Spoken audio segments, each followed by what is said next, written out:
तो good afternoon सभी को। ठीक है, आज हम लोग कॉलिगेटिव प्रॉपर्टी के बेस पे क्वेश्चंस लगाएंगे। किसके बेस पे? Colligative property. अच्छा, ये जो कॉलिगेटिव प्रॉपर्टी है, इसमें जो एबनॉर्मल मोलर मास का जो फैक्टर है, यानी आई वाला जो फैक्टर है, उसको हम लोग नहीं इंक्लूड करेंगे। इसमें सिर्फ क्वेश्चन बेसिक कॉलिगेटिव प्रॉपर्टी के, मतलब एबनॉर्मल मोलर मास वाला कांसेप्ट इसमें नहीं। टोटल 20 क्वेश्चन है और hand pick question. Hand pick मतलब अगर आप इन 20 क्वेश्चंस को लगा लोगे तो आपके जो कांसेप्ट है वो पूरे के पूरे क्लियर हो जाएंगे कॉलिगेटिव प्रॉपर्टी से। ठीक है, तो पहले हम लोग करेंगे क्या, इजी क्वेश्चन, फिर उसके बाद मॉडरेट और उसके लास्ट में सबसे हार्ड क्वेश्चन करेंगे। ठीक है, अगर उस लेवल के आप क्वेश्चन कर लेते हो यानी कि आपकी कॉलिगेटिव प्रॉपर्टी क्लियर है, तो हम लोग एक एक करके आगे बढ़ेंगे और जैसे जैसे जिस कॉन्सेप्ट के साथ आगे बढ़ना है वो भी हम लोग डिस्कस करेंगे। ठीक है, तो पहला क्वेश्चन है, इसको और बड़ा कर दिया जाए क्या? ठीक है, आइए बताएंगे इसको बड़ा हो सकता है।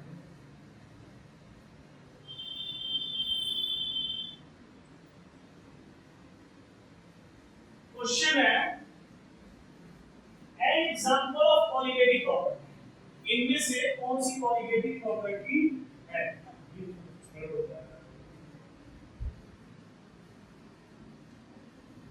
चलो ठीक, इसी के ठीक है, an example of colligative property. तो इनमें से कौन सी कॉलिगेटिव प्रॉपर्टी है, कौन सी नहीं? तो फ्रीजिंग पॉइंट की कॉलिगेटिव प्रॉपर्टी नहीं है, बॉइलिंग पॉइंट की कोई कॉलिगेटिव प्रॉपर्टी नहीं है, वेपर प्रेशर की कॉलिगेटिव प्रॉपर्टी नहीं है। क्या है?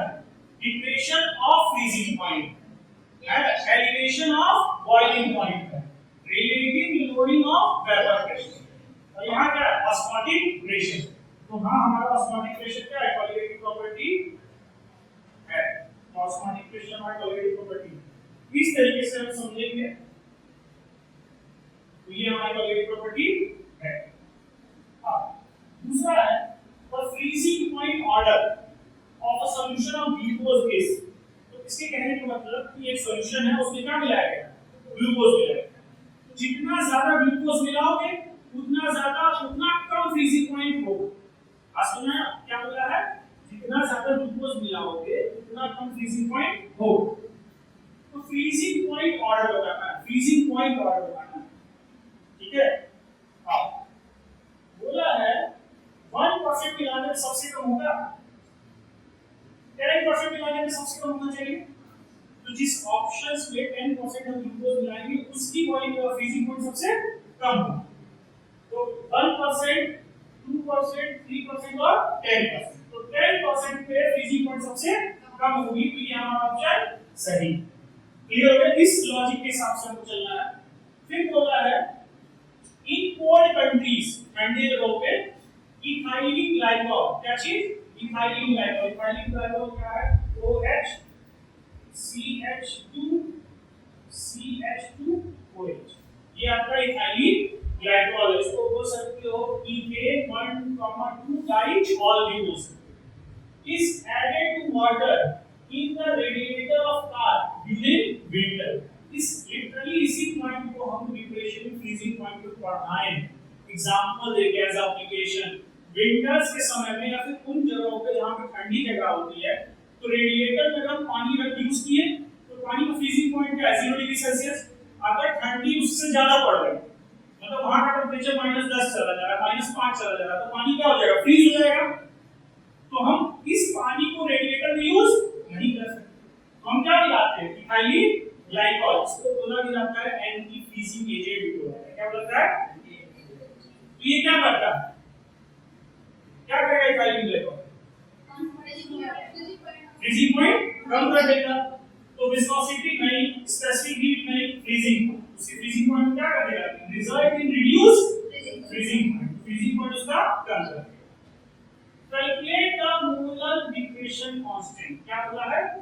Molar depression. डिप्रेशन क्या है? डिप्रेशन इन फ्रीजिंग पॉइंट, मतलब KF की बात कर रहा है। किसकी बात कर रहा है? KF की बात कर रहा है। चलो, तो KF की बात कर रहा है, उसके लिए फार्मूला आपको मैं बता दूं। फिलहाल लेक्चर्स में मैंने KF का फार्मूला दिया है, जब मैं पढ़ाया था लेक्चर्स ऑनलाइन पढ़ा हुआ आप देख सकते हो। ठीक है, उसको मैं डिस्क्रिप्शन में भी डाल दूंगा। जितने ये क्वेश्चन जिन टॉपिक से रिलेटेड है उन सबकी वीडियो में डिस्क्रिप्शन में डाल दूंगा, आप वहां से देख सकते हो। तो KF होता है R नॉट का whole square upon 1000 into LF। ठीक, R क्या है? यूनिवर्सल गैस कांस्टेंट है। TF क्या है? Freezing point of pure solvent है, 1000 एक नंबर है। और LF क्या है? लेटेंट हीट ऑफ फ्यूजन पर ग्राम ऑफ सॉल्वेंट। ठीक है, चलो तो इस फॉर्मूले में हम वैल्यू रखेंगे। तो हमको टेंपरेचर किसमें चाहिए होगा? केल्विन में या सेल्सियस में दिया है, तो आप कैलसी भी ओपन कर लेते हैं। ठीक है, तो हमारे पास फॉर्मूला क्या था?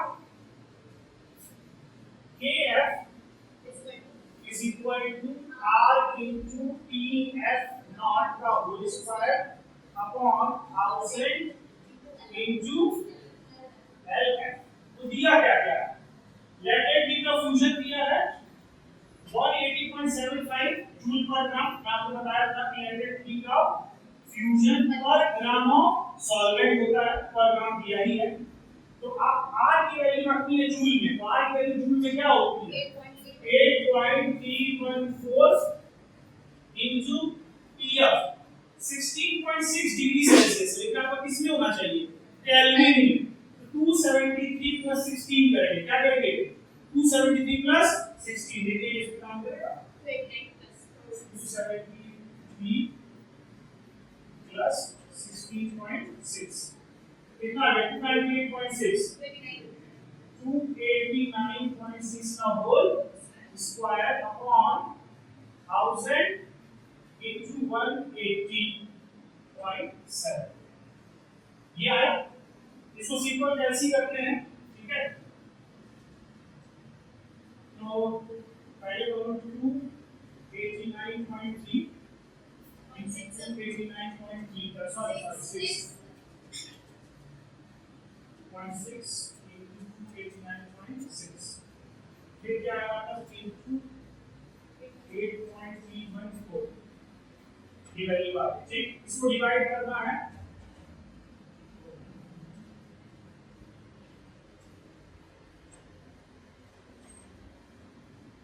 थाउजेंड से डिवाइड करना है, फिर इसको डिवाइड करना है 180.75। हमारे पास आंसर आ गया 3.85। 857 है तो इसके क्लोज है, मतलब यही आंसर है। ठीक है, इजी डायरेक्ट है, इस पे रखना था आपको मिल गया। फिर क्या है? Osmotic pressure of solution at 0 degree Celsius 4 kelvin बोलता है। एक सॉल्यूशन है और उस सॉल्यूशन में क्या दिया? ऑस्मोटिक प्रेशर, यानी अगर पाई इज इक्वल टू क्या होता है? CRE। ठीक, और पाई की वैल्यू क्या दी रखी है? 4 atm। 0 डिग्री सेल्सियस मत लेना, 273 केल्विन लेना। तो what will the osmotic pressure at 546 kelvin? मतलब बोल रहा है कि 273 पे 4 atm लग रहा है। क्या बोल रहा है? 273 पे 4 atm लग रहा है, तो 456 केल्विन पे कितना लगेगा? तो आपका बेसिकली यही फार्मूला है। इसको क्या कर सकते हो? पाई 1 और T1, क्योंकि कंसंट्रेशन चेंज नहीं हो रहा है। आप देखो कोई कंसंट्रेशन चेंज नहीं हो रहा है और ना ही R की वैल्यू चेंज हो रही है। तो इसको डिवाइडेड बाय क्या कर सकते हो? पाई 2 CR T2 कर सकते हो। ये कैंसिल हो गया, ये रिलेशन बन गया। Pi 1 upon pi 2 is equal to T1 upon T2। तो 0 डिग्री सेल्सियस यानी 273 केल्विन, तो 4 atm पे 273 है और पाई 2 हमको बताना है और टेंपरेचर कितना है? 546, जो किसका दुगना है। तो ये क्या हो जाएगा? 1/2। इसकी वैल्यू क्या हो गई? 1/2 हो गई। तो पाई इज इक्वल टू क्या हो गया? Pi is equal to 8 atm। मतलब टेंपरेचर दुगना करने पे ऑस्मोटिक प्रेशर भी दुगना हो जा रहा है। तो ये आपका आंसर। ये सारे सब इजी क्वेश्चन है, देखा और लगाया, इससे आपका क्या होगा? थोड़ा कांसेप्ट बिल्डअप होगा, फिर सोचने वाले क्वेश्चंस लगाने। ठीक है, तो क्लियर हो गया इतना? ठीक है, इस क्वेश्चन पर which is not a colligative property, इनमें से कौन सी कोलिगेटिव प्रॉपर्टी नहीं है? तो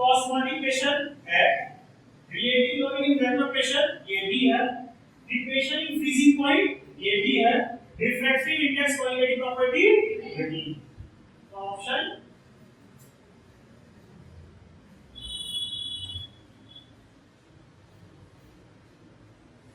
तो वो आपका क्या है क्वालिटेटिव प्रॉपर्टी। देखो क्वेश्चंस सिंपल सी बात है, आपसे तभी लगेंगे कि तो आपके दिमाग में सारी चीज होनी चाहिए और आपका कांसेप्ट क्लियर हो, जिससे आप तुरंत लगा दो। और जब भी आपसे न्यूमेरिकल नहीं लगा तो पहले ये जानने की कोशिश करो कि न्यूमेरिकल किस टॉपिक से पूछा गया है। अगर उस टॉपिक का न्यूमेरिकल आपसे नहीं लग रहा है तो आप उस टॉपिक को जाके तुरंत पढ़ना चाहिए। और अमूमन केस में ये पढ़ने पढ़ने लग जाएगा, ठीक है। ऐसा नहीं न्यूमेरिकल लगा टॉपिक का बंद किया गया आपको समझ नहीं आता बंद कर दिया, ऐसा नहीं करना, ठीक है।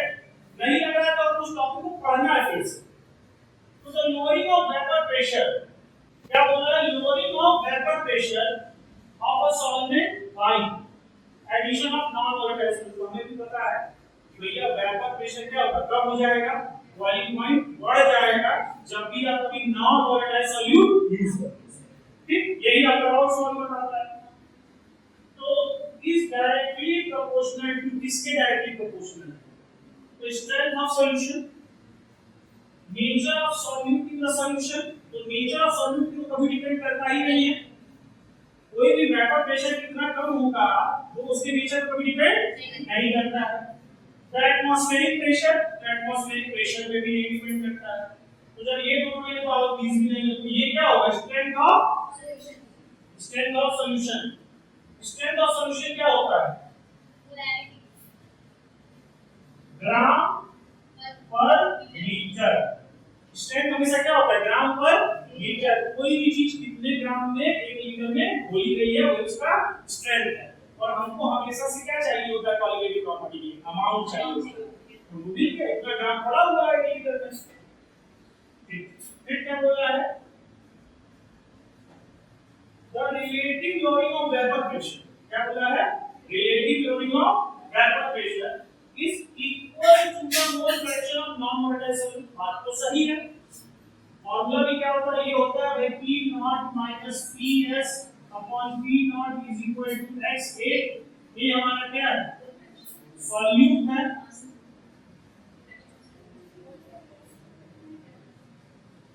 मोल फ्रैक्शन ऑफ सॉल्यूट है, ठीक है। तो the relative lowering of vapour pressure is equal to the mole fraction of non volatile solute. This statement is given by, ये स्टेटमेंट किसने दिया, राउल्स ने दिया। राउल्स के दो चीज है, एक तो बोथ वोलेटाइल लिक्विड्स के लिए है और एक नॉन वोलेटाइल सॉल्यूट के लिए। तो हमारा कौन सा आ गया, राउल्स। क्लियर हो गया।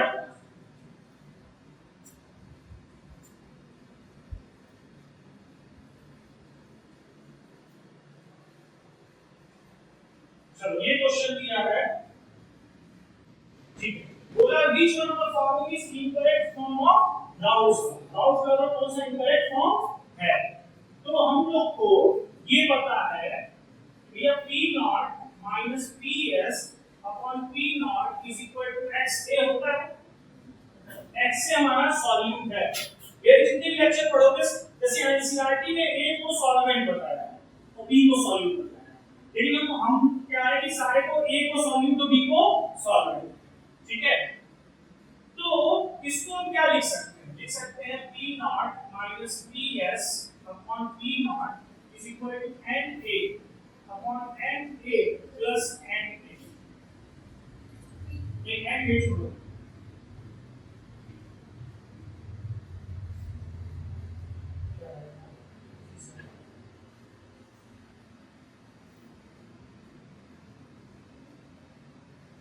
ये भी तो है इसमें, इसलिए ये भी नहीं लेके चल रहे हैं। n मान के चलो किसका है, सॉल्यूट का है, और कैपिटल N सॉल्वेंट का, यही फार्मूला है। वो इसी से आया, कोई गलत तो है नहीं। क्या करते हैं, इसका रेसिप्रोकल करते हैं। क्या करते हैं इसका, ये बहुत काम आने वाला फार्मूला, बहुत इंपॉर्टेंट फार्मूला है, काम आएगा। देखो रेसिप्रोकल करो तो क्या होगा, P नॉट माइनस PS हो जाएगा और N plus capital N upon N हो जाएगा, ठीक है। तो अब इसको जब और ओपन करोगे तो ये हो जाएगा 1 प्लस n अपॉन n हो जाएगा,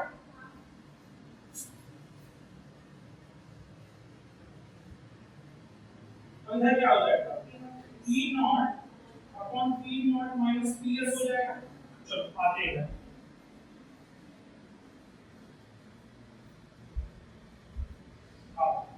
छोटा लिखा जाएगा P naught upon P naught minus P S minus 1 is equal to N upon N लिख सकते हो, ये चीज लिख सकते हो।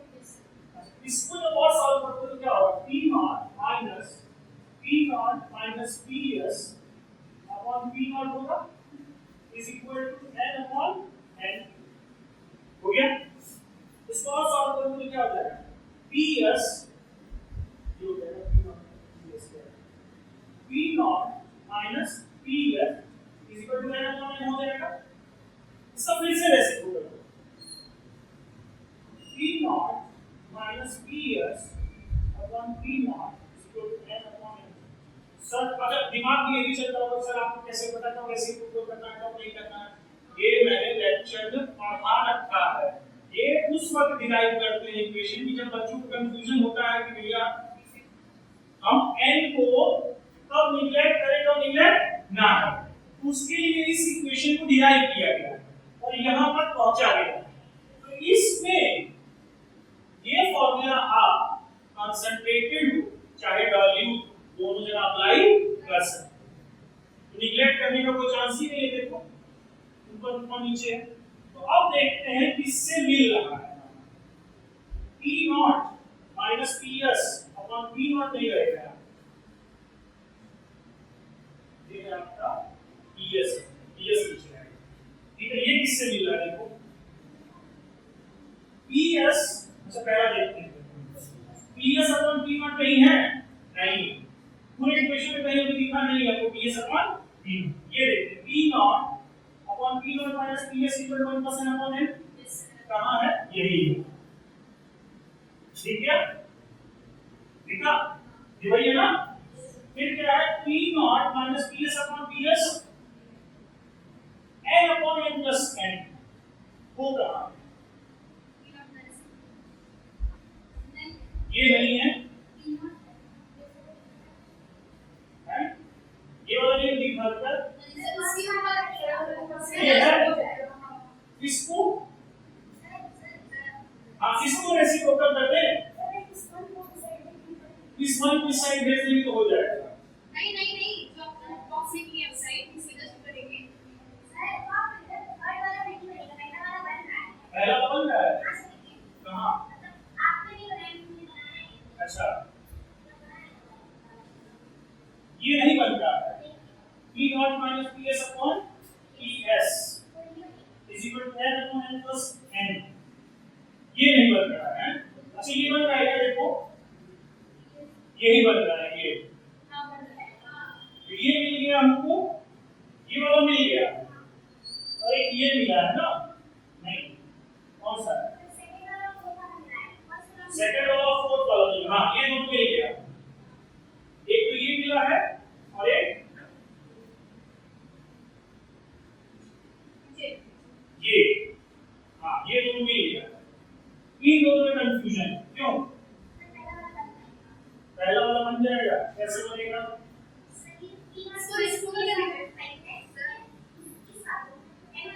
अच्छा हाँ एक मिनट को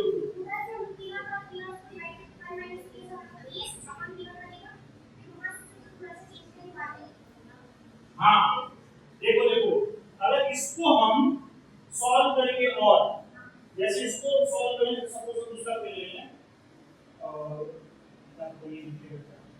अगर वो ले लिए हो P naught upon P naught minus PS upon P naught is equal to n upon n plus n है, ये है।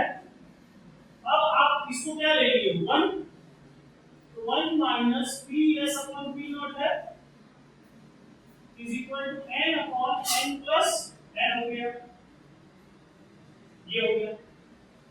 इस n को इधर ले आओ, इस 1 को इधर ले आओ, तो जगह minus PS upon P naught is equal to n upon n plus 1 होगा। इसको इधर ले आओ तो क्या हो जाएगा 1, जिसके बाद मिलाते हैं कर ले, ये भी माइनस हो जाएगा, इधर माइनस इधर प्लस है, इधर आएगा तो माइनस हो जाएगा, ठीक है, माइनस हो जाएगा और ये प्लस, ये माइनस हो जाएगा। और इसको जब सॉल्व करोगे तो n plus capital N minus small n upon n plus,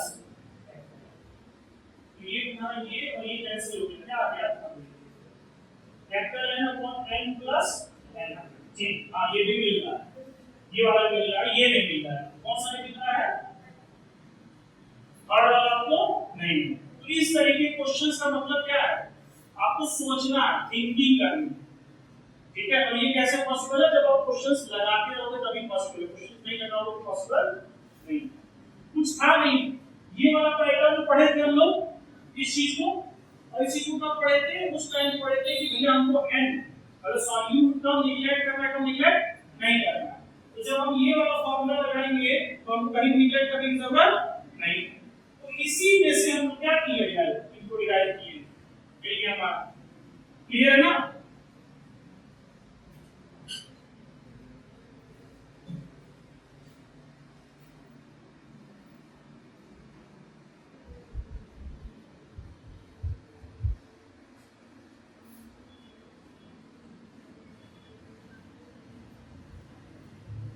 ये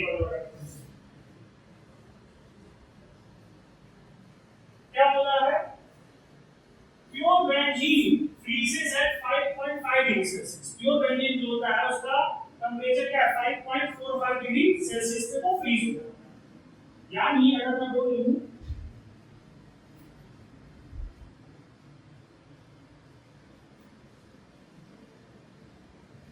PF नॉट की वैल्यू क्या है, 5.45 डिग्री सेल्सियस, क्लियर है।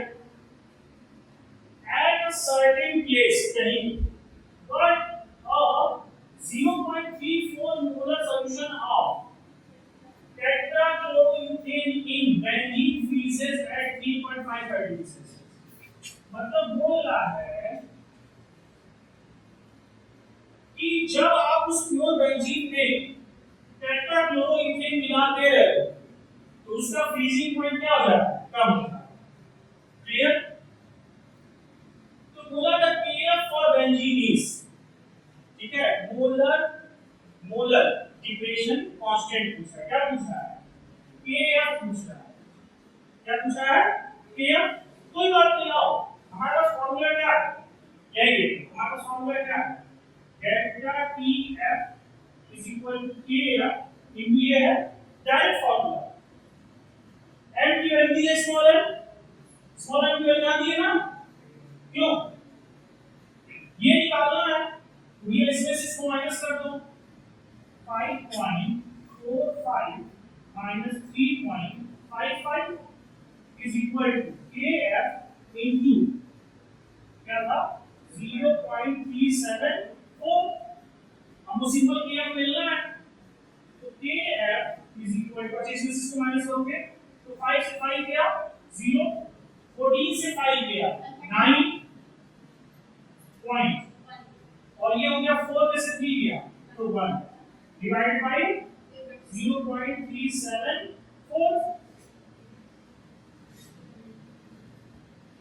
इसको डिवाइड करना आपने, इसको नोट कर लो, ये बताना जरा आपको, ठीक है, 1.901 0.374,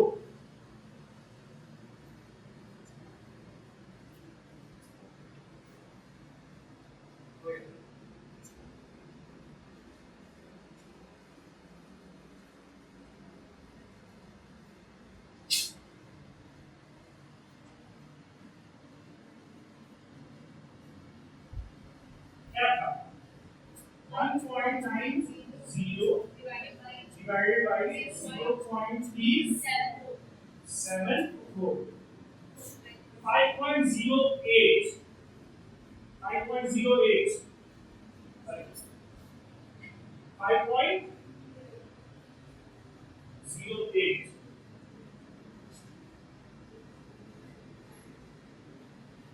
ये हमारा आंसर आ गया, डायरेक्ट कुछ नहीं करना, सिर्फ डायरेक्ट। चलो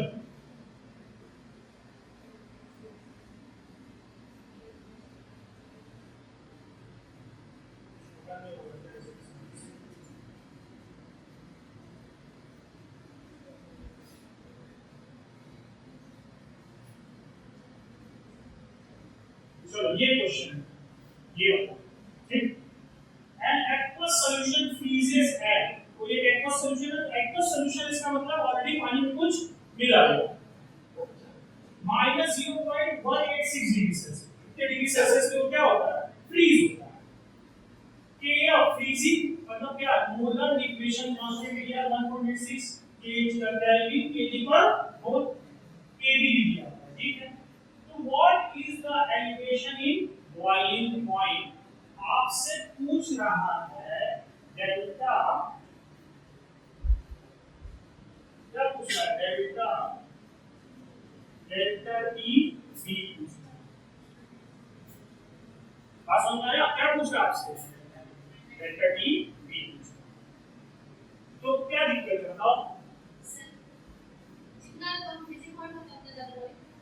हाँ वो कितना लोगों को बताओ, एक ये बात पता है कि नहीं, देखो delta T V is equal to K B into M होता है, यानी delta T F is equal to K F into M होता है, होगा। An aqueous solution freezes at -0.86 degree Celsius, मतलब इस, पहले ये कैंसिल आउट कर लें, मतलब Kb हमको दिया है, Kf हमको दिया है, ठीक, और हमसे पूछ रहा है डेल्टा टी वी, ठीक है। हाँ बहुत आसान है, डेल्टा टी वी पूछा है, ठीक है। Kb क्या दिया है 0.512, ये क्या होगा भाई, आपका प्योर पानी, एक्वस सॉल्यूशन मतलब सॉल्वेंट पानी है। देखो ये बात आप 9th में पढ़े थे पहली बार, एक्वस सॉल्यूशन और नॉन एक्वस सॉल्यूशन। तो एक्वस सॉल्यूशन का मतलब क्या, सॉल्वेंट आपका पानी है, अब पानी 0 डिग्री सेल्सियस पे फ्रीज होता है, क्यों, पानी 0 डिग्री सेल्सियस पे फ्रीज होता है, यानी अब कितने पे हो रहा है, इतने पे हो रहा है, तो आपका डेल्टा टी अब कितना हो जाएगा, कितना हो जाएगा, माइनस नहीं प्लस, क्यों, क्योंकि क्या होगा आपका, हाँ T F minus T F, नहीं T naught F minus T, हाँ ठीक है, टी एफ बहुत ज्यादा हो,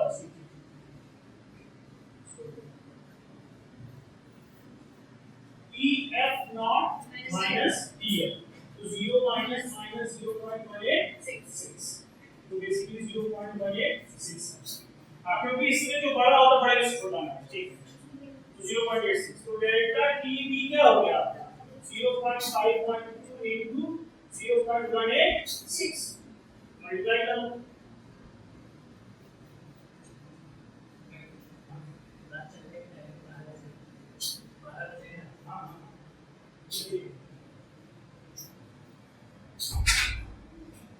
हाँ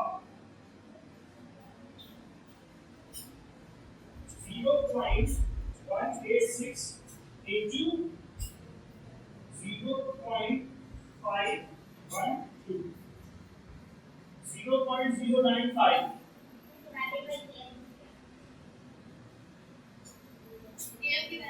हाँ एक मिनट, ये भी है,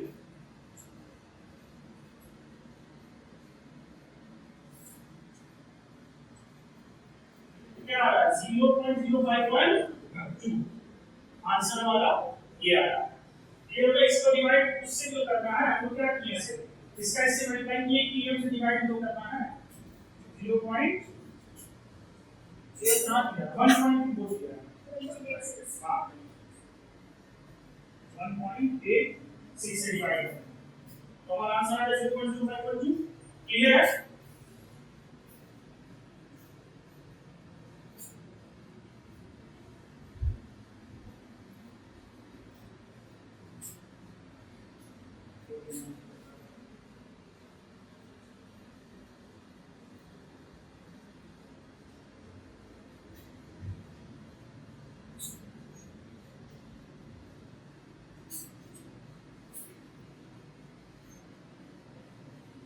डायरेक्ट है, इसको सॉल्व नहीं करना।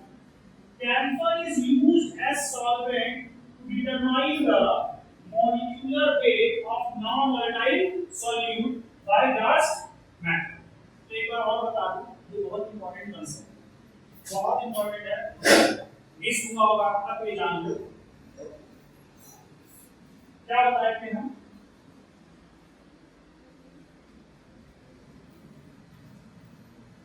KF क्या बताए थे? K ऑफ हमारा क्या होता है? केल्विन kg पर मोल, यही होता है। इसका मतलब होता है, सपोज करो KF वाटर का है 1.86, ठीक, केल्विन kg पर मोल, ये हमारा किसके लिए? वाटर, ठीक।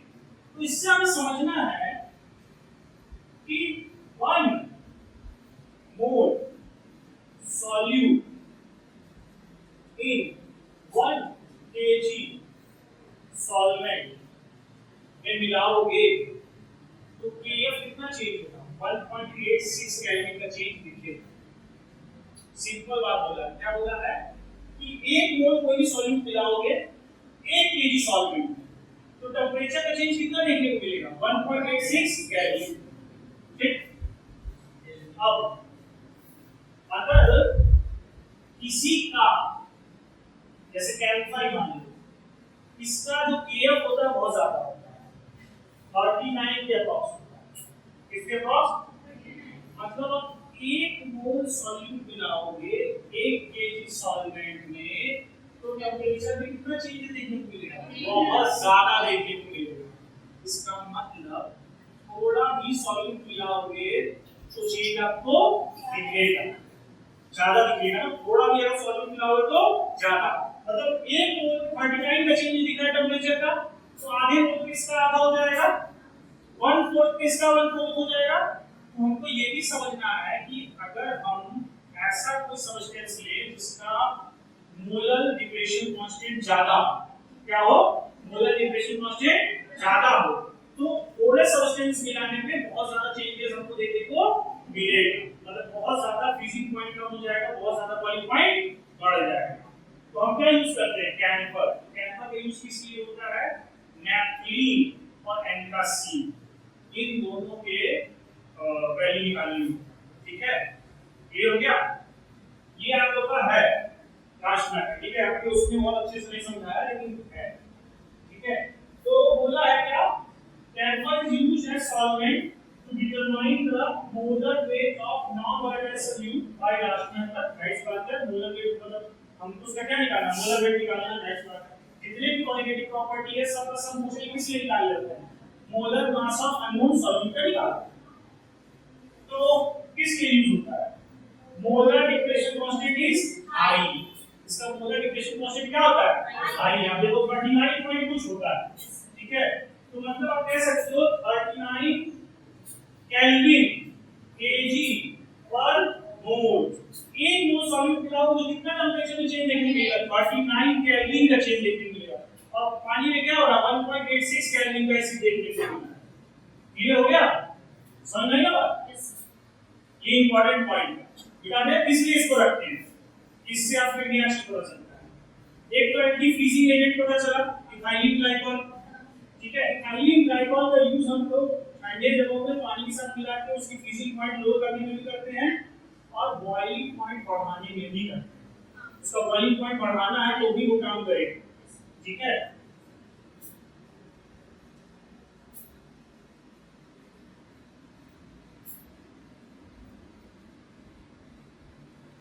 और इसको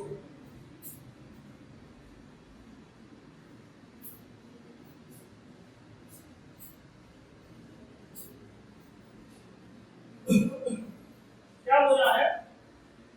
The osmotic pressure of a solution increases if osmotic pressure बढ़ जाए solution का। पहले तो हमको यही पता है कि ये सॉल्यूट बढ़ाएंगे सॉल्वेंट में तो osmotic pressure बढ़ेगा, जितना ज्यादा सॉल्यूट होगा पानी में उतना ज्यादा osmotic pressure होगा। अब आगे पढ़ते हैं। Increases if, कब osmotic pressure बढ़ेगा? तो temperature is lower, जब temperature कम हो जाएगा। Volume is increased, volume increased, तो भैया ऑस्मोटिक प्रेशर क्या होता है? Pi is equal to C R T होता है और क्या कर सकते हो I is equal to N by V RT लिख सकते हो। भैया जब वॉल्यूम बढ़ा दोगे कि पूरी वैल्यू कम नहीं हो जाएगी तो कहां प्लाज्मेटिक प्रेशर बढ़ेगा। दूसरा क्या होगा टेंपरेचर इज लोअर टेंपरेचर घटा दोगे कि पूरी वैल्यू कम नहीं हो जाएगी। Number of solute molecule increase भैया नंबर ऑफ सॉल्यूट इंक्रीज होगा तो क्या होगा मोल इंक्रीज होगा। न्यूमरेटर डिक्रीज अगर इंक्रीज होगी तो ये पूरी वैल्यू क्या होगी सिंपल नल तो हो नहीं सकता। चलो अगला देखते हैं। अगला भी क्वेश्चन बहुत अच्छा है काफी चीज क्लियर करेगा ध्यान देना बहुत बहुत मतलब एक एक क्वेश्चन मैंने ढूंढा है और ढूंढ के आए हैं कि ये चीज आपकी बिल्डअप करेगा ऐसे ही क्वेश्चन आओ क्या बोला है which of the following solution at the same temperature will be isotonic। कब दो सॉल्यूशन आइसोटोनिक होते हैं जब उन दोनों का मोल्स सेम हो सेम वॉल्यूम पे मतलब जब दोनों का कंसंट्रेशन सेम तब वो क्या होते हैं आइसोटोनिक। अभी होते हैं ना मतलब phi is equal to CRT है R चेंज नहीं होना है टेंपरेचर चेंज नहीं होना है क्योंकि बोला है क्या सेम टेंपरेचर ये भी कांस्टेंट और दो चीज कांस्टेंट होगी क्या वजह से कंसंट्रेशन। तो अगर दो सॉल्यूशन का कंसंट्रेशन सेम है तो ऑस्मोटिक प्रेशर सेम होगा। तो आप जल्दी निकालते हैं सुगर केन बोला सुगर केन मतलब CHO 12 22 11 इसका बोलन मास होता है 342।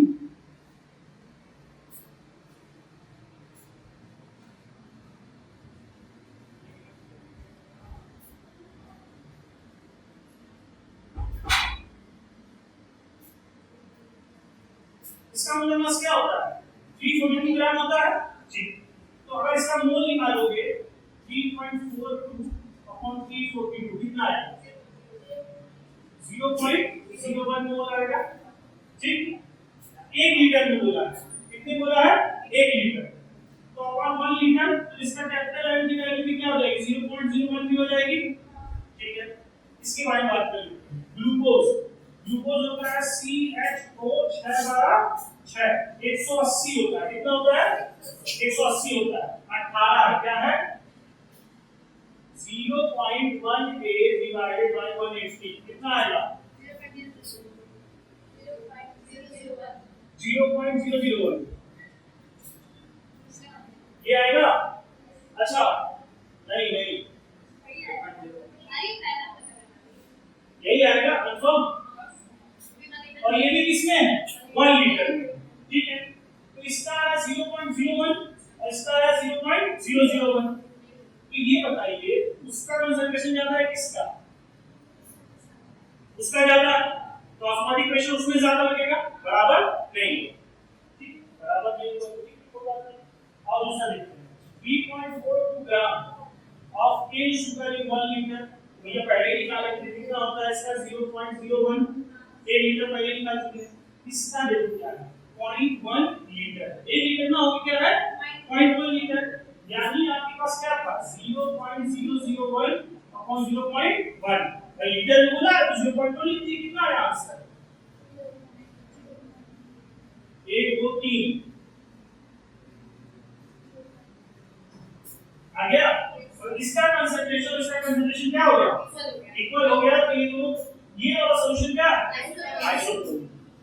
क्लियर होगा समझ में आ गया आसान थे थोड़ा सा सोचना है ज्यादा नहीं सोचना है क्या कांसेप्ट लगाना है क्वेश्चन में जो चीज पढ़ने है ना वही लगाना है कुछ भी अलग नहीं।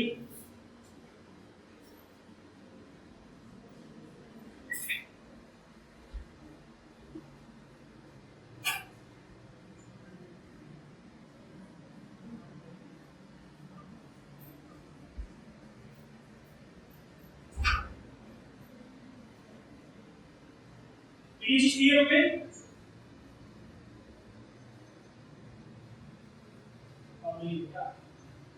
ये वाला हो गया है ये नहीं हुआ क्यों नहीं हुआ है हाँ क्या बोला है एलिवेशन इन बॉइलिंग पॉइंट क्या है elevation in boiling point was 0.5 degree Celsius मतलब सिंपल सी बात है delta TB value 0.52 degree Celsius दिया है। 6 gram of a camphor compound X, 6 gram का कंपाउंड X, तो वैसे भी हम लोग मोलर मास अननोन सब्सटेंस का ही निकालते हैं। इस वजह से 6 ग्राम अननोन सब्सटेंस है X, वो हमने मिलाया, dissolved in 100 gram of water. molecular weight of X is, पूछा X का मोलर मास क्या होगा। इसलिए इस क्वेश्चन को लिए, इस क्वेश्चन को ध्यान से देखो। K की वैल्यू क्या दिया है? आप लोग अभी तक K क्या पढ़ते थे? ये Kg होता था केल्विन, Kg पर वो होता था यहाँ पे यूनिट क्या है? Kg नहीं है, 100 ग्राम। क्या है यहाँ पे? 100 ग्राम। कितना है पर? 100 ग्राम है ना, तो यहाँ पे इस चीज को चेंज कर दिया, तो कोई बात नहीं, 100 ग्राम है। आप लोग क्या करते थे? ये 1000 से डिवाइड करते थे उसको चेंज करने में। अब हमें 1000 से डिवाइड करने की जरूरत नहीं है, क्योंकि चीजें किसमें है? ग्राम में ही है। तो अब अच्छा किसने बोला? 1000 ग्राम ऑफ वाटर नहीं बोला है, किसने बोला है? 100 ग्राम ऑफ वाटर नहीं बोला है। तो delta TB is equal to TB इतना होता है। इसको और ओपन करोगे तो delta TB is equal to KB moles of A upon, हम लोग क्या करते थे? वेट ऑफ B इन 1000 करते थे। वेट ऑफ B इन 1000 करते थे, कब करते थे? जब यूनिट kg में, यहाँ यूनिट kg में नहीं है, तो भैया ये वेट ऑफ ये हम क्या करेंगे? रिमूव कर देंगे, ठीक है। और पर किसने बोला है? पर 100 ग्राम ऑफ H2O, तो यहाँ 100 लिखने की भी जरूरत नहीं है, क्योंकि ऑलरेडी जो kg की वैल्यू दी वो किसने दी है? और 100 ग्राम के ही सेंस में दी, तो 100 ग्राम में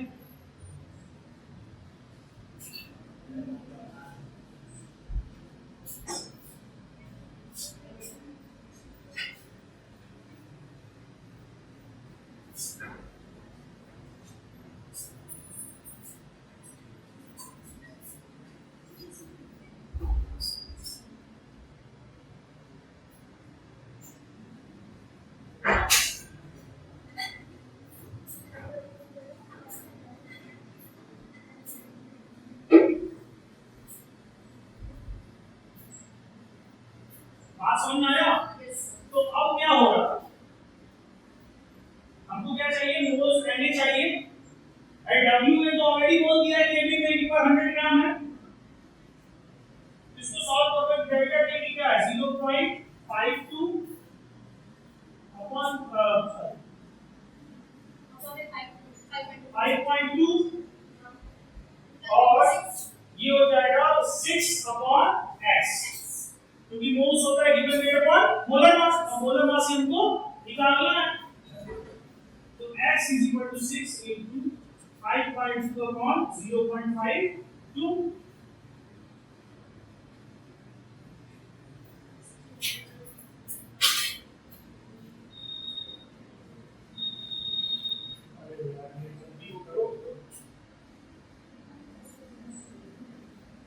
नोट कर लिए, इसको नोट करो।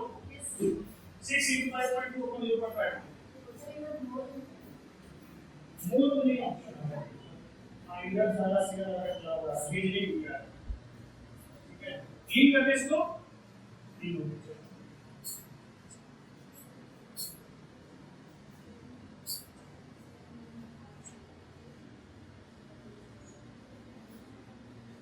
क्या 6 into 5.2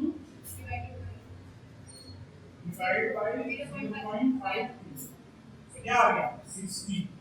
हमारे पास आंसर 60 है। 60 किसका होता है? यूरिया का होता है। किसका होता है? यूरिया का। यूरिया का मतलब हो यूरिया है नहीं, उससे थोड़ा पूछा है, और मैं पूछा था कोई बात बता दे, कोई मतलब मसला है को क्लियर है ना? आंसर हमारा क्या है? 6। समझ में आ कैसे लगाया ना? देखो इसको हम पूरा देखो इसको सिर्फ हम नोट करने का क्या कारण था? ये यूनिट सबसे अलग दिया है। यही क्वेश्चन में गलती होता है। जिस बच्चे ने रट रखा होगा कि भैया 1000 से हमको ऊपर मल्टीप्लाई करना है, कांसेप्ट नहीं सोचा होगा, उसका 100% याद रखिए। समझ में आया? हमेशा यूनिट किसमें होता है? केजी के हिसाब से होता है, लेकिन यहाँ केजी के हिसाब से नहीं दिया है, 100 ग्राम के हिसाब से दिया है। ठीक है, चलो इसको क्लियर करते हैं। ठीक है, अगला क्वेश्चन क्या है? Boiling point of N aqueous solution. क्या है? Boiling point of N aqueous solution of a non volatile solute. इसका है नॉन वोलेटाइल सॉल्यूट। ठीक है, इस 100.15 डिग्री सेल्सियस, मतलब 0.15 डिग्री सेल्सियस बढ़ गया। क्या बढ़ गया? टेंपरेचर बढ़ गया। ये पानी का 100 डिग्री सेल्सियस होता है, बताओ एक्वस सॉल्यूशन में कितना है? कितना?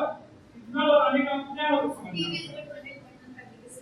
कि इसका टेंपरेचर क्या हो गया? बढ़ गया 0.15 डिग्री सेल्सियस। ठीक है, तो what is the freezing point of N aqueous solution obtained by diluting the above solution. Above solution को क्या कर रहे हैं हम? डाइल्यूट कर रहे हैं with an equal volume of water. Value of Kb and Kf for water is दिया। जी, कोई बात नहीं, सिंपल क्या किया है कि भैया बोल रहा है कि delta Tb value 0.15 degree Celsius है। ठीक, आपसे पूछ रहा है डेल्टा Tf बताइए। ठीक, तब जब इसी सॉल्यूशन में जितना वॉल्यूम यूज हुआ है उसका उतना ही वॉल्यूम और देना है, मतलब वॉल्यूम क्या कर दिए? दुगना कर दिए। तब फ्रीजिंग पॉइंट क्या होगा ये धीरे धीरे चलते हैं। आप पहले तो हम निकाल ले पानी कितना यूज हुआ है। ठीक है, तो मुझे पता है कि ये delta Tb delta Tb is equal to होता है Kb इनटू n होता है, इसको और ओपन करोगे तो Kb n अपॉन क्या हो जाएगा? Wb इनटू 1000, अगर ग्राम में होगा तो। चलो, हमको दिया है Tb दिया है और Kb। से टीवी को डेल्टा टीवी के साथ टीवी भी दिया है 100.15। भाई डेल्टा Tb दिया और Kb दिया है। नहीं, टीवी भी दिया है डेल्टा टीवी बोला डेल्टा Tb दिया है और Kb दिया है।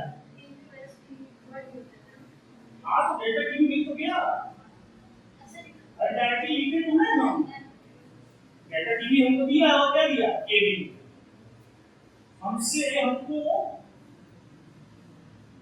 हमसे पूछा है कि ये इतना ही पानी और हम मिला देंगे। क्या है? इतना पानी हम और मिला देंगे तो इसका क्या होगा? Freezing point. चलो यहाँ 0.15 डिवाइडेड बाय 0.512, तो हमको m मिल जाएगा। ये डेल्टा Tb Kb में होता है, तो Tb को Kf से डिवाइड करके n मिल जाएगा। क्या 0.15 डिवाइडेड बाय 0.512, 0.2929 है। ठीक है, तो बेसिकली 0.3 होगा। n की वैल्यू क्या है? 0. आंसर नहीं मैच करेगा तो फिर देखेंगे n की वैल्यू क्या है? 0.2। ठीक, चलो कोई नहीं, ये m मिलेगा। इससे हम क्या समझते हैं कि 0.29 मोल इन 1000 ग्राम वाटर। n की वैल्यू ये आ गई तो हम यही समझते हैं ना कि 0.29 मोल इन 1000 ग्राम ऑफ वाटर। उसने बोला है पानी और मिला दिए। क्या बोला है? पानी और मिला दिए हैं। तो अब 1000 ना होके 2000 हो गया। मींस 0.29 मोल इन 2000 ग्राम H2 की बात हो रही है। ये हमको ऊपर वाला मिला किसकी मदद से? इसकी मदद से। अब सॉल्यूशन ऐसा हो तो इसके लिए हमको क्या चाहिए? डेल्टा Tf चाहिए। कुछ लिखाओ, delta Tf is equal to Kf into n होगा। तो Kf की वैल्यू क्या है? 1.86। ये क्या है? पर 2 kg है। बोलो क्या बोला? 0.29 डिवाइड बाय 2 हो जाएगा। 2 kg बोला डिवाइड बाय 2। हां,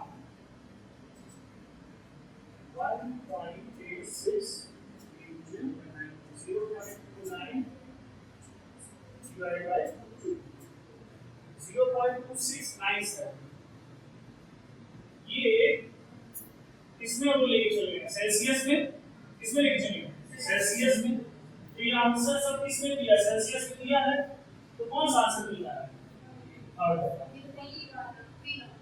बी वाला माइनस 0.272 डिग्री सेल्सियस, क्योंकि पानी किसके होता है, 0 डिग्री सेल्सियस पे होता है। अरे सिंपल सा वाला क्या होगा, delta T F is equal to क्या दिया, 0.2697 है। इसको लिखोगे तो क्या होगा, delta T F not minus delta T F लिखोगे जो क्या हो जाएगा 0.2697 हो जाएगा। तो ये होता है 0, ये होता है क्या 0, तो मतलब टी एफ की वैल्यू क्या होगी माइनस 2697।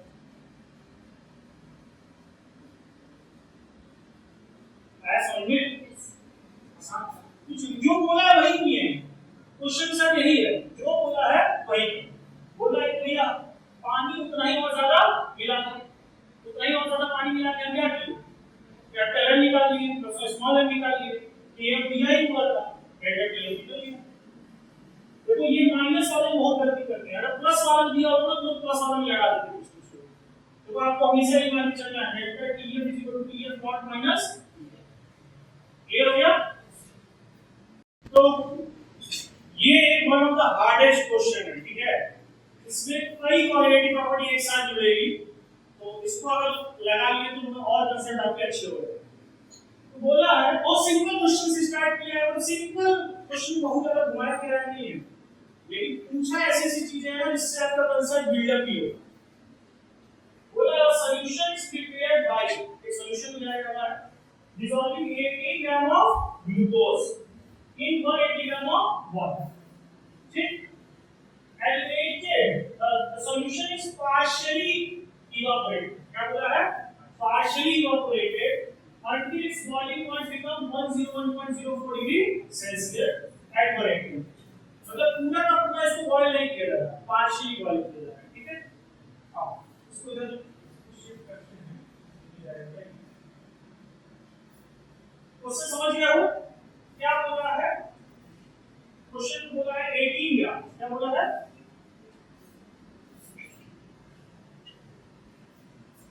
18 ग्राम इन कितने ग्राम होता है 180 ग्राम, ठीक 180 ग्राम H2, ठीक है। क्या मिलाया जा रहा है, ग्लूकोज। बोला mass of water left after evaporation, जो पानी नीचे बचा है उसका मास, इवेपोरेशन हुआ पार्शियल, पार्शियल इवेपोरेशन के बाद नीचे कुछ बचा होगा उसका मास। चलो ठीक है, हमको पता है delta T B is equal to KB into N होता है। चलो ये बात पता है, कितना इंक्रीमेंट हुआ था 101.04, अरे ये क्या दिख रहा है 101.0, तो यहाँ की 1.04 का क्या होगा, एलिवेशन का डेल्टा टीबी, डेल्टा टीबी कितना ही होगा ना, केबी कितना दिया है 0.52, 0.52 and so n is equal to 1.04 divided by 0.52, कितना आएगा 2 आएगी, कितनी आएगी 2 जी, n की वैल्यू 2 मतलब मोलैरिटी आपकी 2 आ गई, ठीक है, मोलैरिटी 2 आ गई, कितना मिलाएगा 18 ग्राम, तो मोलैरिटी इज इक्वल टू क्या होगा, mole of A upon weight of B, यही होता है। इसकी वैल्यू 2 है और Na है 18 ग्राम, इसमें मिलाया गया है ग्लूकोज में मिलाया गया, ग्लूकोज का कितना होता है मोल का 180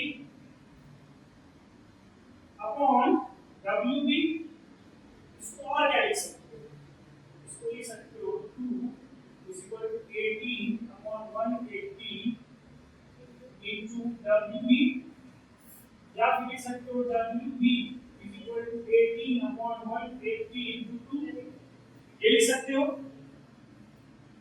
ये हो जाएगा 1 अपॉन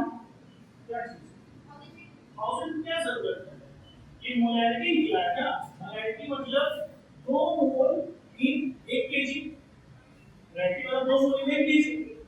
1 केजी जब ऑलरेडी हाई है तो ज्यादा सोचना हाई नहीं, तो ये कटेगा कितने बार में, 10 into 2 तो 0.05 kg। पानी का वेट कितना आ गया, 0.05 kg। हाँ समझो आराम से, हमको क्या मिल गया 0.05 kg यानी 50 ग्राम। पूछा है ना mass of water left after evaporation, तो पानी कितना बचा, 50 ग्राम बचा। यहां तक समझ में जिसको नहीं आया पूछ, सिंपल ना, क्या पूछा था 50 ग्राम, क्लियर हो गया ना। फिर क्या पूछा है, vapour pressure of final solution at 100 degree Celsius. क्या पूछा है, vapour pressure of final solution, ठीक, vapour pressure of final solution. तो भैया अब सॉल्यूशन हमारा क्या हो गया, 18 ग्राम 50 ग्राम में मिला होगा, क्या मिला 18 ग्राम 50 ग्राम में मिला होगा। अब हमारे पास टोटल प्रेशर क्या होता है, PA प्लस PB होता है। टोटल प्रेशर क्या होता है, PA प्लस PB होता है। अच्छा, जब नॉन वोलेटाइल सॉल्यूट है तो PA 0 हो जाएगा, क्योंकि सॉल्यूट की वजह से कोई भी प्रेशर डेवलप नहीं होगा। तो यहाँ की PP हो जाएगा PB, जो कि हो जाएगा XA, सॉरी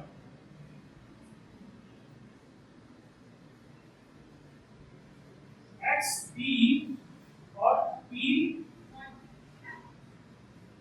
नॉट B, ये हो जाएगा। क्यों, चलो तो मोल फ्रैक्शन चाहिए हमको किसका, मोल फ्रैक्शन किसका चाहिए, पानी। और क्या चाहिए उसका फ्लो, तो पानी का फ्लो प्रेशर 1 atm यानी 760 mmHg, 1 atm और 760। लेकिन इसकी वैल्यू क्या होगी, ये इसका मोल, तो हमारे पास कितना पानी है 50 ग्राम, पानी कितना है 50 ग्राम है, तो इसका मोल निकालो तो क्या लिखोगे 50/80 अपॉन ग्लूकोज है 18/180 प्लस 50/18 होगा। एक मोल फ्रैक्शन किसका लिखना है, पानी का लिखना है, तो ये पानी का मोल अपॉन ग्लूकोज का मोल प्लस पानी का मोल। तो इसको सॉल्व करो तो क्या आएगा, सिंपल 50/18 2.777 करके आ रहा है, 2.78 ले लें, इसको लिख सकते हैं हम लोग 2.78 अपॉन 0.1 प्लस 2.78, इसको लिखोगे 2.78 2.8, ये हो जाएगा 2.78 डिवाइडेड बाय 2.8, क्या है 0.965 आ रहा है, और इसकी वैल्यू क्या है 0.965 मोल फ्रैक्शन। इसका मल्टीप्लाई किससे करना है, टोटल प्रेशर से। तो एटीएम होगा तो 0.965 ही हो जाएगा, क्योंकि भैया पानी कब बॉयल होता है, जब उसका प्रेशर एटमॉस्फेरिक प्रेशर के बराबर हो जाए। एटमॉस्फेरिक प्रेशर क्या होता है 1 एटीएम, तो 1 एटीएम से मल्टीप्लाई करोगे, 1 से मल्टीप्लाई करोगे तो कितना एटीएम आ जाएगा, प्रेशर कितना हो जाएगा इतना एटीएम। और 760 मतलब अगर mmHg में चाहिए, किसमें चाहिए mmHg में, तो इसी को मल्टीप्लाई कर दो 0.965 into 760 कर दो, तो into 760 कितना आ गया 733.61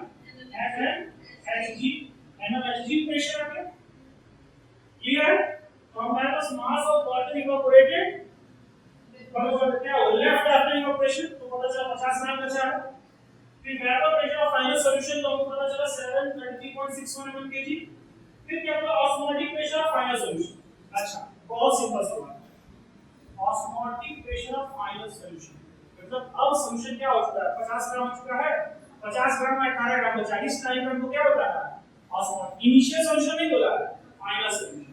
तो फाइनल सॉल्यूशन में हमारे को 50 ग्राम पानी है और उसमें 18 ग्राम ग्लूकोज है।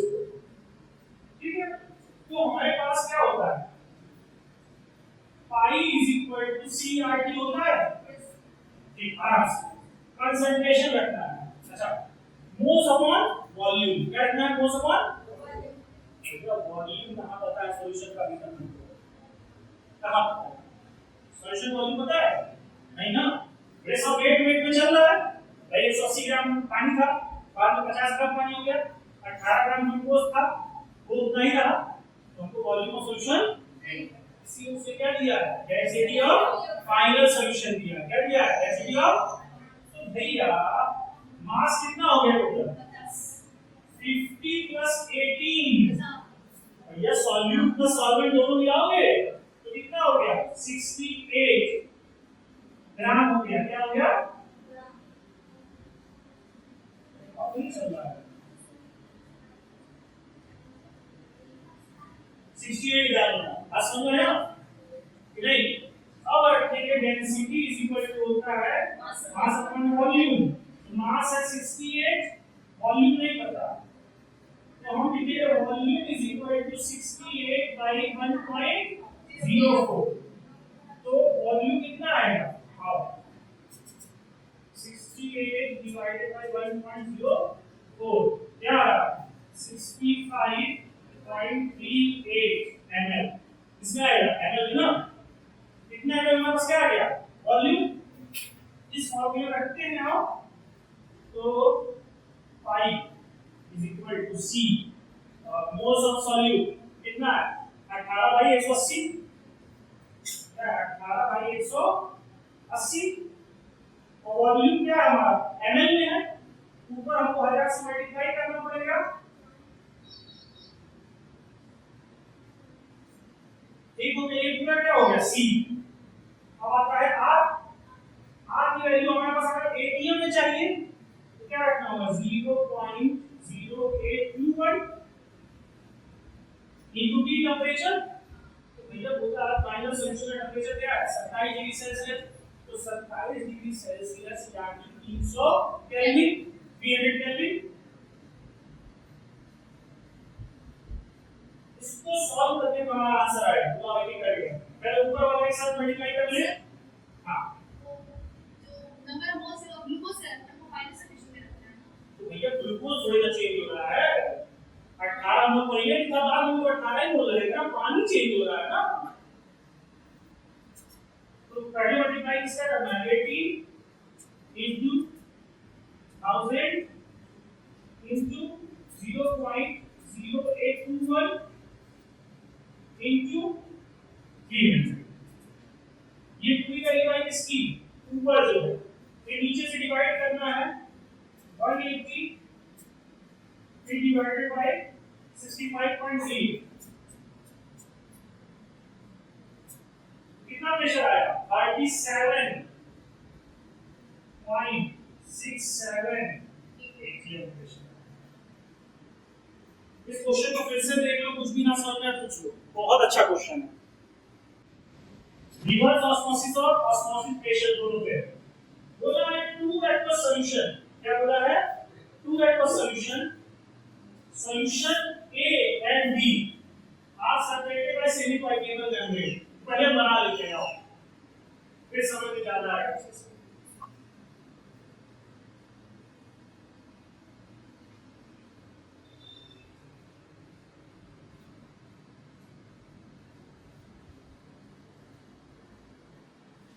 इसको मानते हैं A, इसको मानते हैं B। बोला है 10 ग्राम यूरिया, 10 ग्राम यूरिया बोला है ना, 10 ग्राम यूरिया है, और इसमें बोला है 0.1 मोलर ग्लूकोज। हाँ,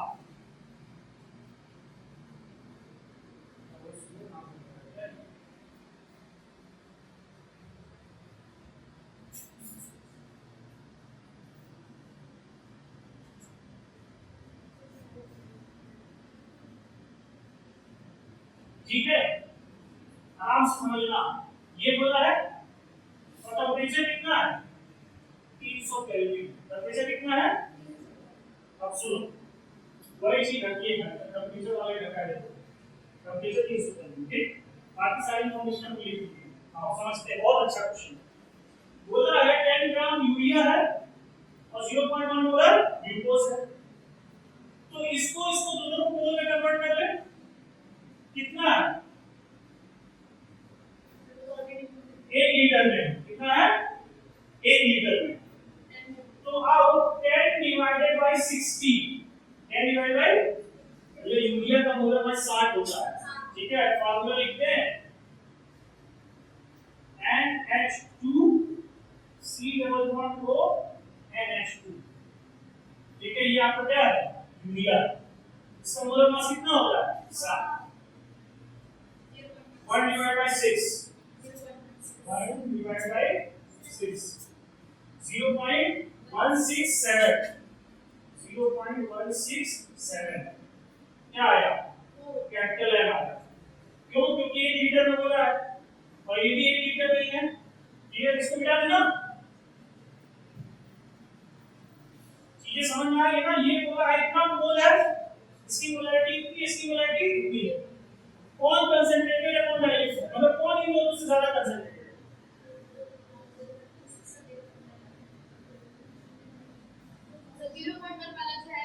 मतलब ए ज्यादा कंसंट्रेटेड ए ज्यादा कंसंट्रेटेड तो बोला है डायरेक्शन ऑफ ऑस्मोसिस ऑस्मोसिस कहां से हो रही है आपका एसपीएम बी से पहले का आंसर क्या हो गया बी से ए प्योर सॉल्वेंट से सॉल्यूशन में जाता है या फिर डाइल्यूट से कंसंट्रेटेड में जाता है क्या जाता है सॉल्वेंट जाता है तो बी से हो गया अच्छा क्वेश्चन अगला external pressure required to stop osmosis अच्छा अब बताओ कितना एक्सटर्नल प्रेशर लगाया जाएगा इधर किधर है सॉल्यूशन साइड सीधे सॉल्यूशन का कंसंट्रेशन ज्यादा है हां ए साइड लगाया जाएगा ठीक है लेकिन हमने जो फार्मूला पढ़े थे पाई CRT उस केस में एक हमारा प्योर था दूसरा सॉल्यूशन ये हम लोग फार्मूला पढ़े थे ना भैया osmotic pressure equal pi CRT होता है ठीक लेकिन हम कौन से केस के लिए पढ़े थे एनसीईआरटी के हिसाब से एक जब प्योर सॉल्वेंट हो उससे सॉल्यूशन निकालना यहां दोनों क्या है सॉल्यूशन अच्छा एक और कांसेप्ट है हमारा बहुत इंपॉर्टेंट है सेम मॉलिक्यूल यानी सेम नंबर ऑफ मोल यानी same osmotic pressure same number of mole यानी मतलब जितना मोल ज्यादा है उसी की ऑस्मोटिक प्रेशर लगेगा जितना मोल ज्यादा उसी की ऑस्मोटिक प्रेशर लगेगा ना मतलब हमें 0.167 माइनस 0.1 करना पड़ेगा ना तब तो एक्स्ट्रा मोल पता चलेगा ना same mole same osmotic pressure जितना ज्यादा उसी का हमको ऑस्मोटिक प्रेशर चाहिए तो कितना आएगा इसमें से इसको माइनस करोगे 0.067 मोल आ गया इतना समझ आया अब यही चीज हम पता लगा कि पाई इज इक्वल टू सी सी के लिए कंसंट्रेशन कितना है 0.067 अच्छा वॉल्यूम कितना है 1 लीटर है वॉल्यूम कितना है 1 लीटर है आर की वैल्यू क्या है 0.0821 into T 300 एट टेंपरेचर और आर की वैल्यू 0.0821 क्यों लिए क्योंकि हमको आंसर एक ही हमेशा ठीक है 0.067 into 0.0821 into 3 क्या आ गया pi is equal to 1.65 atm osmotic pressure लगेगा किधर लगेगा किस साइड सॉल्यूशन के साइड सॉल्यूशन तो दोनों ही है ज्यादा सॉल्यूशन जाता है इसमें ए में लगेगा ऐसा बताओ सॉल्यूशन सेटल तो दोनों ही है ए में लगेगा अरे घर जाना है अरे किधर जाना है भाई अरे राइट जाना है कि तो लेफ्ट जाना है ये बात तो हमें पता चल गया कि एक्सटर्नल प्रेशर तो ये कांसेप्ट आपने पढ़े थे नहीं पढ़े थे कहां पढ़े थे अच्छा ये नहीं ऐसा क्वेश्चन पढ़े थे नया है ना भाई हम लोग एक प्योर सॉल्वेंट का सॉल्यूशन के बीच में पढ़े थे तो हम लोग बाई इक्वल टू CRT यहां दोनों क्या है सॉल्यूशन तो जिस सॉल्यूशन का मोल ज्यादा है उसमें से कम वाले को घटाएंगे और एक्स्ट्रा मोल का प्रेशर हम जोड़ेंगे, क्योंकि सेम मोल का ऑस्मोटिक प्रेशर सेम होगा, सेम मोल का ऑस्मोटिक प्रेशर सेम होगा। चलो अगला बोला है if 500 water enter from one compartment, बोला है इफ 500 ml दूसरे कंपार्टमेंट में घुस जाता है, किसमें घुसेगा 500 ml? इधर कंसंट्रेशन ज्यादा होगा, कम से ज्यादा भी हो जाता है ना, ये सॉल्यूशन पानी ले जा रहा है ना 500 ml, तो किधर जाएगा, इधर सीधा जाएगा, मतलब A का पानी ज्यादा होगा और B का पानी कितना 500, पहले दोनों 1 लीटर थे, तो मतलब ये अब कितना हो गया 1.5 लीटर हो गया और ये हो गया आपका 500 ml, ऐसे 1 लीटर, पहले 1 लीटर था, जब 500 से सीधा चला गया तो 500 ml हो गया ना। अच्छा अगर ये final molarity acid volume change due to solvent transfer, solvent transfer होने की वजह से क्या चेंज हुआ, सिर्फ हमको क्या बताना है मोलैरिटी, तो भैया m इज इक्वल टू क्या होता है नंबर ऑफ मोल्स, इधर नंबर ऑफ मोल्स क्या है 0.167 अपॉन 1.5 लीटर, 0.167 divided by 1.5, तो 0.111 मोलैरिटी। इसके लिए आओ, इसका क्या हो गया 0.1 मोल था, यानी 500 into 1000 1 2 यानी 10 by 5, हाँ 5 10 से तो पॉइंट चला गया, गुड 1.5 मतलब 0.2 मोल। तो आप एक बार नोटिस करो, हम लोग कुछ कह रहे थे बोलो, अच्छा आप देखो 1 लीटर में 0.1 मोल था, हमने वॉल्यूम कम कर दिया, दुगना हो गया, ठीक, अच्छा वॉल्यूम कम करने पे दुगना हो गया, वॉल्यूम दुगना करने पे क्या होगा आधा हो जाएगा, तो 0.05। ये सब कैलकुलेट करने की जरूरत नहीं है, ये सब बेसिक्स है। अब क्या बेसिकली 1 लीटर पानी में कितना सॉल्ट घुला है और सॉल्यूशन में बराबर बराबर घुला होगा, अब उसको हम आधा कर दें तो दोनों आधा हो जाएगा ना, दोनों आधा हो जाएगा, सॉल्यूट भी कम पानी में हो जाएगा, तो ये चीज है बेसिक, क्लियर हुआ? नोट करो, एक क्वेश्चन है लास्ट, समझ में आया? आगे बढ़े,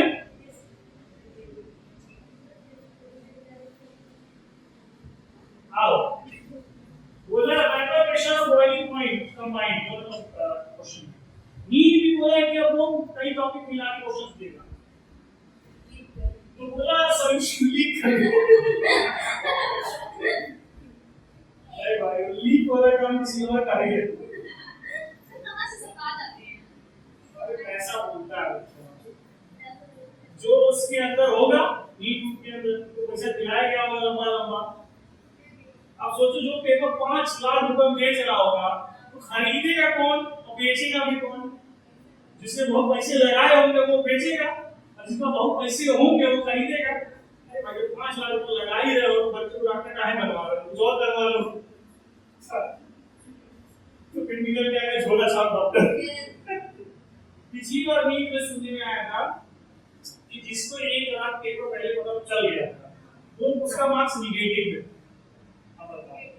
पेपर मिलने के बाद निगेटिव है, जिसके लिए पेपर लीक कराया गया उसको खुदा पढ़ने के बाद नहीं है काहे लड़की डॉक्टर बना रहे हो।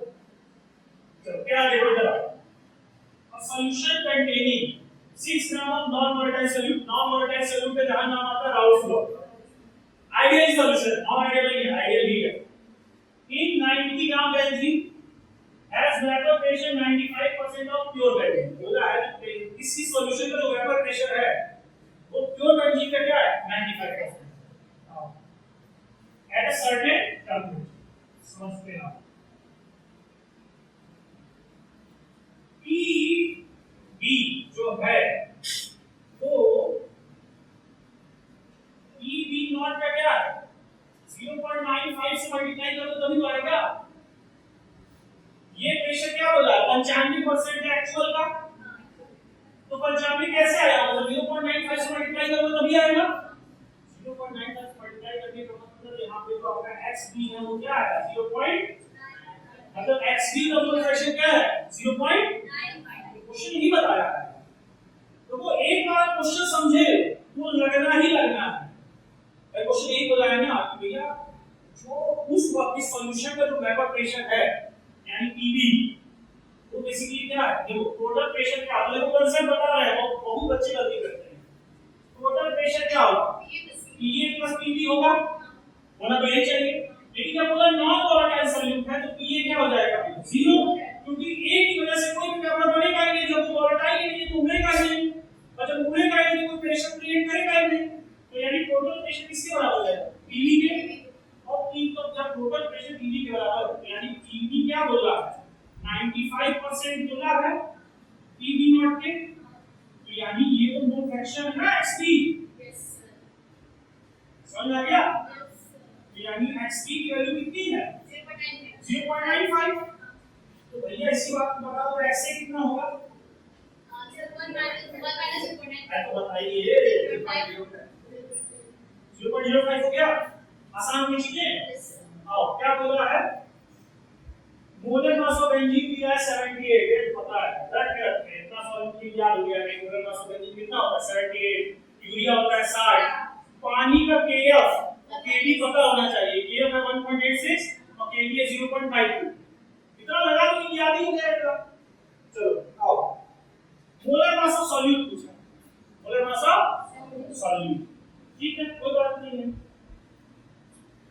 अगर हम मोल्स ऑफ सॉल्यूट निकाल ले तो मोलर मास ऑफ सॉल्यूट निकल जाएगा, क्योंकि बोला है 6 ग्राम मिलाया है, क्वेश्चन में बोला है ना 6 ग्राम नॉन वोलेटाइल सॉल्यूट।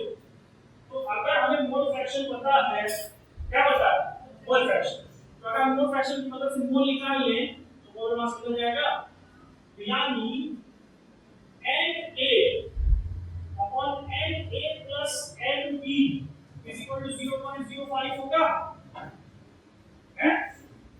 अच्छा ठीक है, इसका मोल आपको पता करना है, बेंजीन का 90 ग्राम बेंजीन है, कितना बेंजीन 90 ग्राम, मोलर मास कितना है 78, और जो मोलर कर देते हैं 90 ग्राम है डिवाइड बाय 78, 1.154 मान लो, 1.154 मोल, इसको सॉल्व करोगे मतलब Na upon Na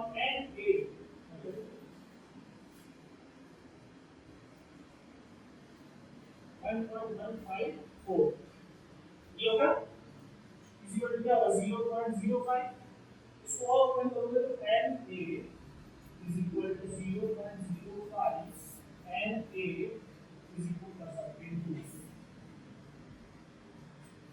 surface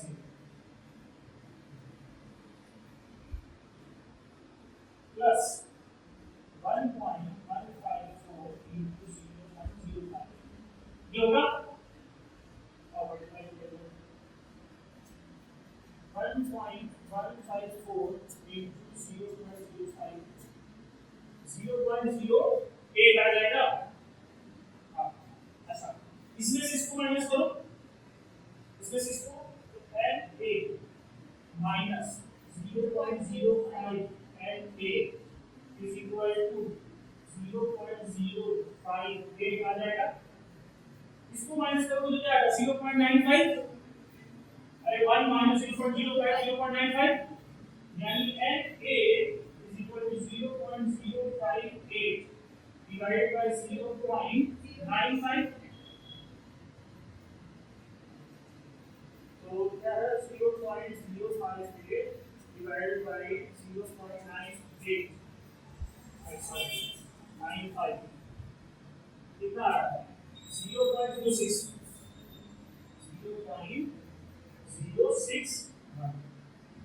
clear हुई, हमको क्या निकला mole of A, mole of ए निकला है ना आराम से। भैया मोल क्या होता है Na is equal to क्या होता है WA upon MA given weight upon molar मास, उसकी वैल्यू क्या है 0.061 और हमको Na चाहिए, यानी Ma is equal to 0.061 into 6 कर दें, नहीं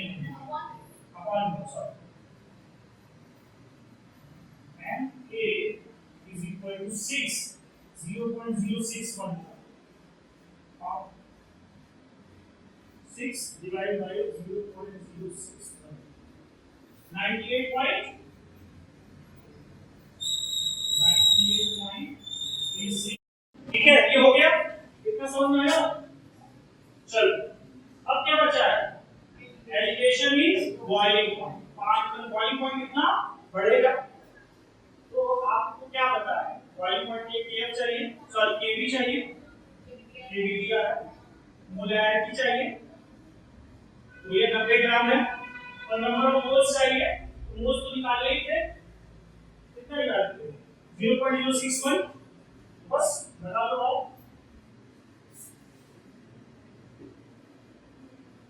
इसको मिटा दे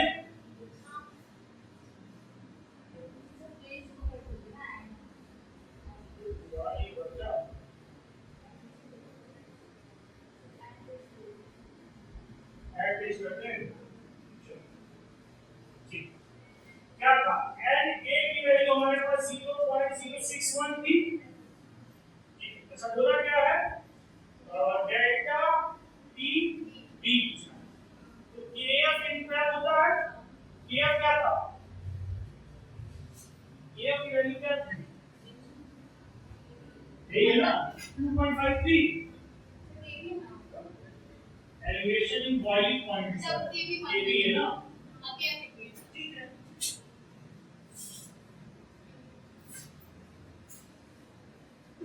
AB into and AB कितना मिलेगा 2.53 मोलैरिटी कितनी है 0.061 upon 90 into 1000 क्योंकि बेंजीन 90 ग्राम है और हमको उसको केजी में चाहिए तो मल्टीप्लाई करो 2.53 into 0.061 into ये आया डिवाइड बाय 9